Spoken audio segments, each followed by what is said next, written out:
High বন্ধুরা, আমরা আজকে মালপো করছি। তো তার জন্য নিয়ে নিয়েছি সুজি, ময়দা, মিষ্টি। তো এটা আমি গরম করবো, করে মালপোগুলো দেবো। ঢেলে দিয়েছে, দেখতে পাচ্ছ গরম হচ্ছে। রসটা ফুটিয়ে নেবো, হালকা করে ফুটিয়ে নেবো। আমি তেল গরম হতে দিয়ে দেবো। অনেকটাই বেশ তেল ঢালতে হবে। দেবো গ্যাস জ্বালা হয়ে গেছে, তো আমাদের মালপোয়া তৈরি হবে, দেখতে পাচ্ছ। এইটাকে ভালো করে একটু ফেটে নিতে হবে, চিনিটা যাতে গুলে যায়। তেলটা গরম হচ্ছে, তো একটু ওয়েট করতে হবে। এই রসে তোমরা এলাচও দিতে পারো, ভালো গন্ধ লাগবে। আমি দিইনি। একটু করে ছাড়বো, অল্প অল্প করে ছাড়বো। বেরিয়ে গেছে। অল্প নিয়ে মাল ছাড়বো।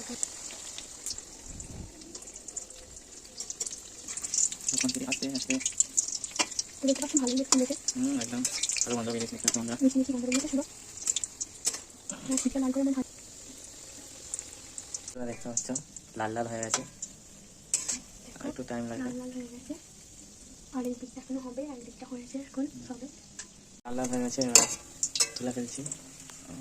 তো এবার তেলটা ঝাড়া হয়ে গেছে, এবার রসে দিয়ে দিচ্ছে। ডুবেছে, একটা পিঠে রসে ডুবে গেছে, আমরা আর একটা পিঠে উঠে দিচ্ছি দুদিকটাই, তাহলে ভালো করে রস ঢুকে যাবে। এমন করে ভেজানো থাকবে খানিক করে, তারপর রুটি হয়ে যায়। গরম গরম তো বেশ ভালোই লাগে খেতে। অন্যদিন দেখা হচ্ছে, চলো টাটা।